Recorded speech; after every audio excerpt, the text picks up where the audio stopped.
untuk kita semua. Perkenalkan, nama saya Christina Malo, NIM 10220210223, Prodi Pendidikan Kristen Anak Usia Dini, mata kuliah Pendidikan Kewarganegaraan. Saya akan menjelaskan tentang dinamika historis, konstitusional, sosial, politik, kultural, serta konteks kontemporer penegakan hukum yang berkeadilan. Indonesia adalah negara hukum, artinya negara yang semua penyelenggaraan pemerintahan dan kenegaraan serta kemasyarakatannya berdasarkan atas hukum, bukan didasarkan atas kekuasaan belaka.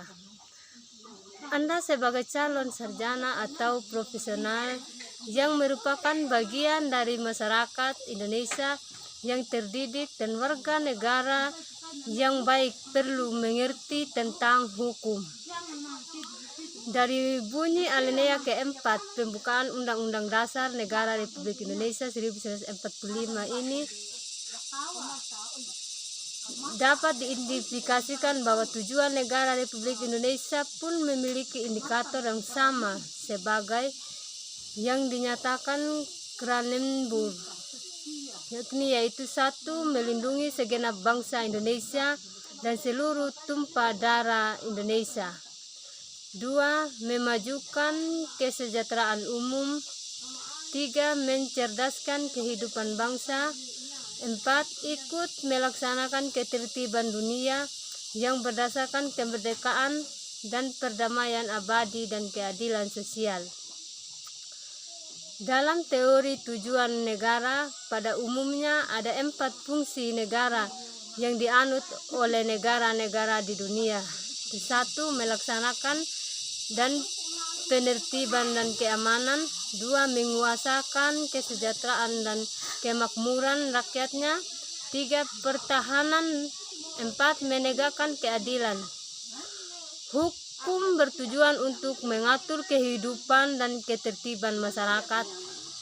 Untuk mewujudkan masyarakat yang tertib, maka hukum harus dilaksanakan atau ditegakkan secara konsekuen. Apa yang tertera dalam peraturan hukum seyogianya dapat terwujud dalam pelaksanaan di masyarakat. Dalam hal ini, penegakan hukum pada dasarnya bertujuan untuk meningkatkan ketertiban dan kepastian hukum dalam masyarakat sehingga masyarakat merasa memperoleh perlindungan akan hak-haknya. Ada 3 unsur yang selalu harus diperhatikan, yaitu 1. Unsur keadilan. 2. Unsur kemanfaatan. 3. Kepastian. 1. Keadilan adalah merupakan suatu yang harus diperhatikan dalam menegakkan hukum, artinya bahwa dalam pelaksanaan hukum, para aparat penegak hukum harus bersikap adil. Pelaksanaan hukum yang tidak adil akan mengakibatkan keresahan masyarakat sehingga wibawa hukum dan aparatnya akan luntur di masyarakat.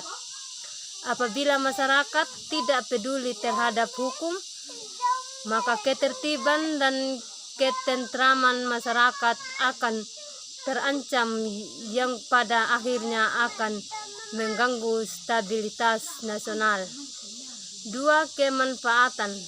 Selain unsur keadilan, para aparatur penegak hukum dalam menjalankan tugasnya harus mempertimbangkan agar proses penegakan hukum dan pengambilan keputusan memiliki manfaat bagi masyarakat. Hukum harus bermanfaat bagi manusia. Oleh karena itu, pelaksanaan hukum atau penegakan hukum harus memberi manfaat atau kegunaan bagi manusia. 3. Kepastian hukum. Unsur ketiga dari penegakan hukum adalah kepastian hukum, artinya Penegakan hukum pada hakikatnya adalah perlindungan hukum terhadap tindakan sewenang-wenang.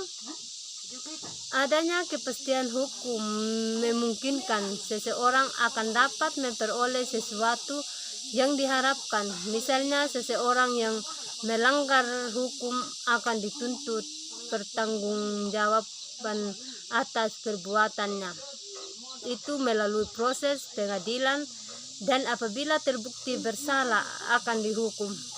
Oleh karena itu, adanya kepastian hukum sangat penting. Orang tidak akan mengetahui apa yang harus diperbuat bila tanpa kepastian hukum, sehingga akhirnya akan timbul keresahan. Dalam rangka menegakkan hukum, aparatur penegak hukum harus menunaikan tugas sesuai dengan tuntutannya yang ada dalam hukum material dan hukum formal. Pertama, hukum material adalah hukum yang membuat peraturan-peraturan yang mengatur kepentingan-kepentingan dan hubungan-hubungan yang berupa perintah-perintah dan larangan-larangan. 1. Negara merupakan organisasi kelompok masyarakat tertinggi karena mempunyai wewenang untuk mengatur dan mengendalikan masyarakat, bahkan memaksa secara sah untuk kepentingan umum yang lebih tinggi demi tegaknya hukum. Negara pun dipandang sebagai subjek hukum yang mempunyai kedaulatan yang tidak dapat dilampaui oleh negara manapun. 2. Ada 4 fungsi negara yang dianut oleh negara-negara di dunia, ialah melaksanakan penertiban dan keamanan, mengusahakan kesejahteraan dan kemakmuran rakyatnya, pertahanan dan menegakkan keadilan. 3. Untuk menyelesaikan perkara-perkara yang terjadi di masyarakat secara adil, maka para aparatur hukum harus menegakkan hukum dengan sebaik-baiknya. Penegakan hukum bertujuan untuk meningkatkan dan ketertiban dan kepastian hukum dalam masyarakat, sehingga masyarakat merasa memperoleh pengayoman dan hak-haknya terlindungi.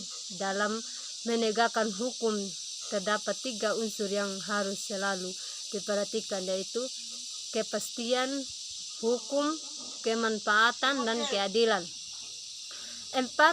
Dalam rangka mewujudkan sistem hukum nasional yang berlandaskan Pancasila dan Undang-Undang Dasar Negara Republik Indonesia 1945, pembangunan bidang hukum mencakup sektor materi hukum, sektor sarana dan prasarana hukum, serta sektor aparatur penegak hukum.